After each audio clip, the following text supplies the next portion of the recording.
sur les chemins à bicyclette. Salut Hervé Le Goff. Bonjour Étienne. Je suis hyper content de t'avoir en ligne ce matin pour amorcer avec toi et avec Yagan, ta structure, Yagan, l'enjeu de sécurisation qui est un enjeu aussi complexe que vaste. Et on va essayer ensemble, à travers cet entretien, de pouvoir le vulgariser, le rendre accessible au plus grand nombre.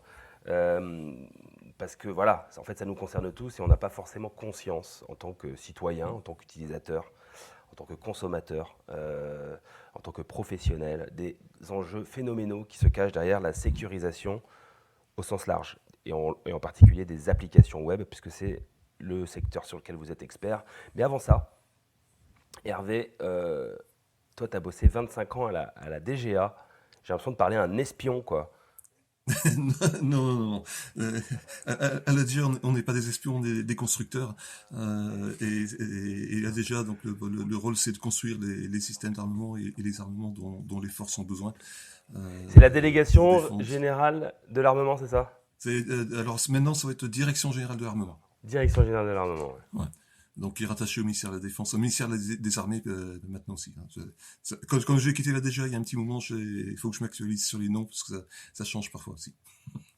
Et alors donc ta mission au sein de la DGA, elle consiste en quoi ? En fait, j'ai eu plusieurs missions puisque j'avais un statut militaire et donc moi j'ai commencé essentiellement au départ sur des missions d'expertise technique et de compétences techniques sur l'électronique et j'ai assez rapidement basculé sur les compétences informatiques et puis la partie expertise sur les systèmes d'information des armées. Et j'ai plutôt après eu une deuxième partie de carrière orientée plutôt sur le management, sur la gestion de projets, sur des relations internationales. Voilà, donc il y a un petit peu des choses qui m'ont donné une vue assez large de ce qu'on pouvait faire à la DGA. Et je crois que tu as bossé sur les systèmes d'artillerie du Charles Leclerc, c'est ça ? Alors au tout début, oui, je travaillais sur le champ de tir de Bourges, où on travaillait sur la définition et puis la mise en œuvre de moyens de métrologie et de métrologie de champ de tir pour notamment les opérations de qualification du Charles Leclerc à l'époque de la mise en service du programme. Ok, donc avec ces premiers échanges, on comprend déjà la technicité des termes que tu emploies et rassurez-vous, chers auditeurs, ce n'est que le début des termes techniques. On va essayer de à chaque fois les décortiquer pour comprendre ce qui se cache derrière. Tu rejoins l'OTAN aussi à Bruxelles ? Oui, j'ai eu le privilège de passer 3 ans et demi à l'OTAN, au siège de l'OTAN, dans une équipe qui s'occupait d'aspects techniques sur comment assurer le fait que les forces armées des différents pays puissent communiquer entre elles lors des opérations via leur système d'information. Ok, donc là on arrive sur des sujets hyper tendus, communication entre interarmées, et on commence à toucher du doigt le sujet de la sécurisation. Suite à cette expérience à l'OTAN, tu as envie de te lancer dans l'entrepreneuriat. Raconte-nous un peu ce qui t'a motivé. Voilà, donc après être passé à l'OTAN, je suis revenu à la DGA, donc sur le centre d'expertise de la DGA, sur le système d'information, déjà maîtrise de l'information à Bru, et puis j'ai eu l'envie en fait de changer, puisque ça faisait 25 ans que j'étais à la DGA. J'avais envie de voir un peu autre chose et de passer à un projet entrepreneurial. Et donc j'ai quitté la noble institution pour me lancer dans un projet entrepreneurial qui initialement devait être une reprise de PME et qui finalement s'est converti en la création de la société Yagan suite à la rencontre avec Antoine, mon associé. Avec donc Antoine qui lui était porteur d'une thèse sur les enjeux de sécurisation des données, c'est ça ? Alors lui, il a fait une thèse, effectivement, thèse de doctorat en compilation et en recherche opérationnelle, donc des choses assez pointues sur toutes les techniques qui vont permettre d'analyser le code source des applications. Le code source des applications, c'est le cœur en fait des applications qu'on utilise tous quotidiennement. Et donc lui, il a travaillé pendant pas mal d'années sur les aspects analyse de code et analyse et sur la partie sécurité et qualité. Et une grosse compétence en fait sur la partie technique de l'analyse des applications. L'analyse de code, source des applications. Alors tu me disais quand on préparait cette émission, Hervé, que les enjeux de cybersécurité de sécurisation au sens large avait vraiment été mis sous les feux de la rampe dans le cadre de la pandémie. Il y a eu une accélération de ces enjeux. Est-ce que tu peux juste recontextualiser peut-être ce phénomène? Oui, alors effectivement, depuis le printemps 2020, le début de la pandémie, il y a eu énormément de cyberattaques qui ont été menées, beaucoup d'attaques au ransomware, hein, dont quasiment tout le monde a entendu parler, qui ont révélé simplement une tendance qui était déjà amorcée, qui est une tendance de reconversion de la criminalité ordinaire vers de la cybercriminalité. Pourquoi est-ce qu'il y a ce mouvement-là? C'est parce que quand on est cybercriminel, on n'a pas besoin de se déplacer physiquement pour mener des agressions, pour aller faire des vols, des casses, etc. Et donc, on a beaucoup moins de risques de se faire prendre. Et surtout, ça peut être aussi assez juteux, puisque quand on fait une attaque au ransomware, selon le montant de la rançon qu'on demande à la victime, ça peut être quand même assez lucratif, surtout quand on multiplie les attaques comme ça, puisque une des caractéristiques des cybermenaces et de la cybercriminalité, c'est que beaucoup d'attaques, certaines attaques sont vraiment ciblées pour atteindre une cible particulière, mais beaucoup sont des attaques aveugles qui vont aller concerner une masse importante de victimes potentielles. Un peu comme quand vous recevez un mail avec un lien piégé, la plupart des gens vont éviter de cliquer sur ce lien, mais quelques-uns vont se faire prendre, et c'est ceux-là qui vont devoir payer. Ok, donc là on pourrait quasiment parler de randomware, hein. Au hasard, un peu. C'est au hasard, c'est systématique et c'est automatisé. Ok, donc en fait, ce que tu nous dis, c'est que avec la pandémie, les criminels qui font des casses place Vendôme pour piquer des montres Cartier, comme il n'y avait personne dans la rue et que les magasins étaient fermés, ils se sont dit, attends, je vais me reconvertir et je vais aller faire des casses en ligne. En gros, si je schématise, c'est ça, et ça s'est accéléré. Si tu schématises, c'est ça. Après, c'est pas forcément parce qu'il n'y a pas grand monde dans la rue qui se sont reconvertis. C'était déjà un processus amorcé, mais qui s'est vraiment renforcé et qui continue de se renforcer malheureusement. Est-ce que tu peux, pour qu'on prenne en compte, qu'on comprenne l'ampleur du phénomène, si on devait chiffrer, si on devait mesurer, estimer la cybercriminalité, voilà, pour avoir un ordre d'idée, c'est déjà, je veux dire, combien d'entreprises sont touchées, quels sont les types d'entreprises, et c'est quoi le chiffre d'affaires annuel mondial de la cybercriminalité? Alors, il y a deux choses. Il y a le chiffre d'affaires de la cybercriminalité, mais il y a surtout les impacts. Parce que lorsque vous subissez une attaque au ransomware, vous allez devoir payer une rançon. Enfin, si vous payez la rançon, vous avez déjà un coût lié à la cyberattaque, mais vous allez aussi avoir tout le coût de rétablissement du système d'information. Vous allez avoir des charges RH aussi dans un certain nombre de cas, parce que vous allez monopoliser vos équipes hors horaire d'habituel de travail. Vous allez mettre tout le monde sur le pont pour parer au plus pressé, reconfigurer le système, essayer de récupérer les données. Et ça, c'est des coûts qui sont des coûts cachés, qui sont pas des coûts directement qui vont dans la poche des cybercriminels, mais qui sont quand même des coûts pour les entreprises. Et si on prend l'ensemble des impacts des cyberattaques dans le monde, on arrive aujourd'hui à une estimation sur 2021 qui était un impact à 8 billions d'euros, 8 billions de dollars. Alors, billion, c'est pas billion en anglais, hein, puisque c'est 1000 milliards. Voilà, un billion en français, c'est 1000 milliards. Donc ça fait 8000 milliards de dollars d'impact sur le cybercrime. C'est phénoménal. C'est monstrueux. Alors moi, tu vois, quand on parle de cybercriminels, c'est-à-dire des criminels classiques qui se sont reconvertis, j'imagine les frères Rapetou, hein, les fameux, qui en fait, non mais tu vois, voilà, mais c'est pas eux qui attaquent. Qui se cache derrière la cybercriminalité? Je pense qu'il y a des criminels ordinaires, mais il y a un système. Parce que je fais un lien peut-être un peu grossier, mais tu viens de l'univers des armées, de la Grande Muette, donc tu vas nous parler, parce que tu en es sorti. Qui attaque? Qui attaquent, en fait, schématiquement, on peut avoir deux types d'attaquants. Il y a les attaques qui sont des attaques ciblées à caractère géopolitique ou stratégique ou étatique, parce que il y a un pays qui veut embêter un autre, pour rester poli, ou dans le cadre d'espionnage économique ou de volonté de nuire à un grand compte ou à un grand groupe, il va y avoir des attaques plutôt très ciblées et très discrètes, dont on ne va pas parler dans la presse, bien évidemment. Ouais. Mais il va y avoir aussi, dans le deuxième cas, des groupes organisés, qui sont des groupes d'attaque.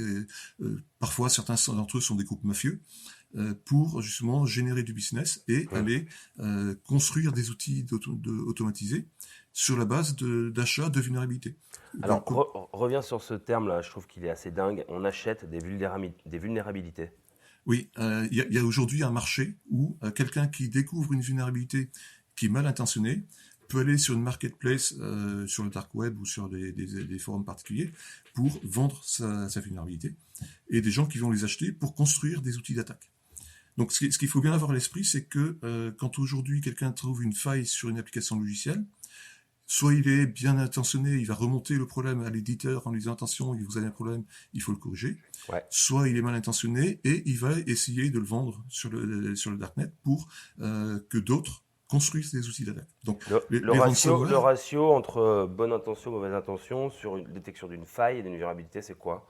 Les gens sont plutôt bien intentionnés ou pas? De manière générale, oui, les gens sont bien intentionnés, mais il y a des professionnels ou des gens qui sont spécialisés dans la recherche de vulnérabilités pour les vendre sur le darknet. Donc c'est toute une organisation, tout un écosystème qui s'est monté, où il y a un commerce des vulnérabilités, il y a un commerce pour développer des outils d'attaque, notamment des ransomware, sur la base de l'exploitation de ces failles logicielles, qui sont eux aussi, qui parfois peuvent donner lieu à des prestations de services d'attaque au ransomware.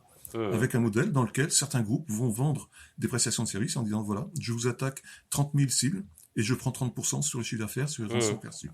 Ok, moi j'ai détecté une vulnérabilité sur un système, je fais partie des mal intentionnés.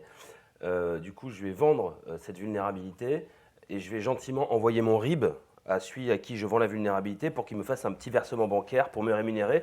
Donc, je vais être traqué et je vais me faire choper par la police.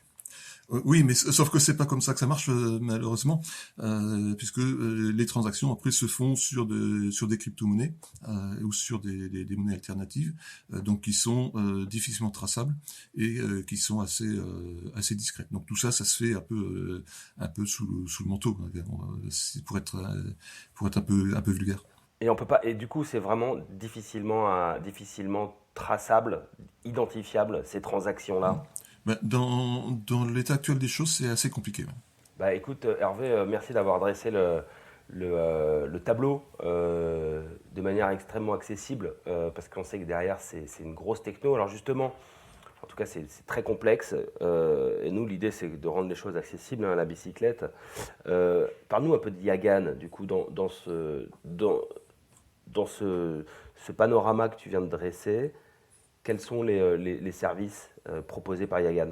Alors, nous, Yagan, nous sommes éditeurs de produits de cybersécurité, donc on est là pour vendre un produit qui va être à destination globalement des gens qui développent des applications logicielles, et on va être dans une approche constructive de la sécurité. Ça, c'est quelque chose, c'est un de nos leitmotifs et une de nos croyances profondes et de notre conviction profonde, c'est que pour éviter justement que les vulnérabilités apparaissent, pour éviter qu'elles ne soient détectées, pour éviter qu'elles ne soient commercialisées et donnent lieu à des outils d'attaque, les plus simple, c'est déjà de construire la sécurité en amont et de développer ce qu'on appelle les approches Security and Privacy by Design, c'est-à-dire que nous, on va se positionner là pour outiller le processus de développement ou le processus d'expertise, de manière à ce qu'on puisse remonter des informations vers l'utilisateur et l'alerter lorsque on détecte dans le code source, donc dans la production des équipes, qu'on puisse remonter des alertes quand on trouve des choses qui sont de mauvaises pratiques de développement ou qui sont potentiellement des vulnérabilités qui pourraient être exploitées.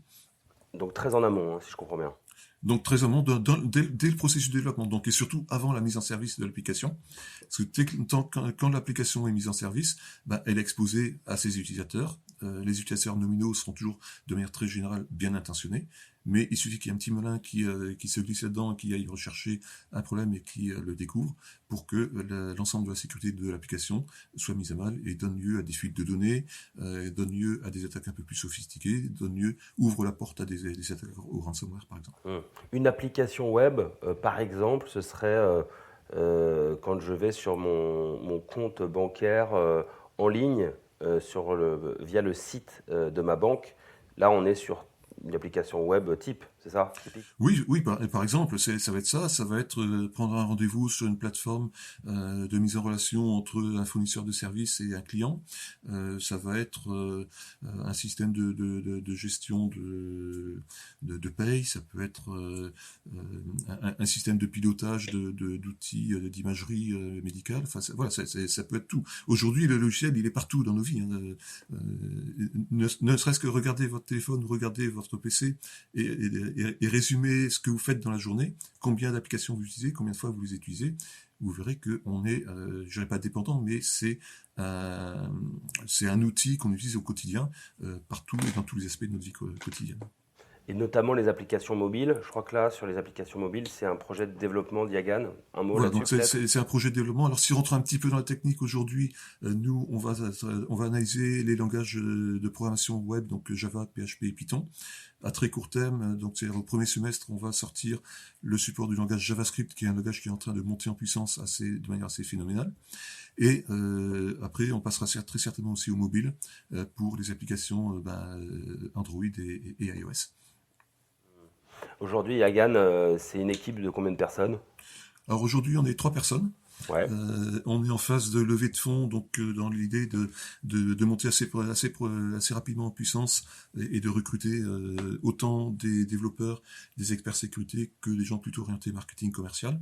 D'accord. Pour avoir vraiment une start-up qui sera apte après à adresser les grands comptes et aller sur l'export, puisque notre ambition, c'est vraiment d'aller devenir le challenger un peu des produits leaders du marché à l'échelle globale.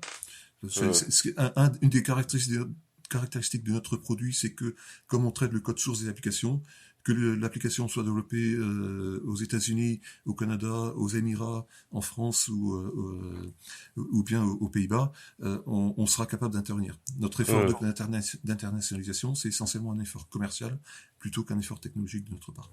Parce qu'on est d'accord que le développement applicatif, c'est un langage universel. Absolument, absolument.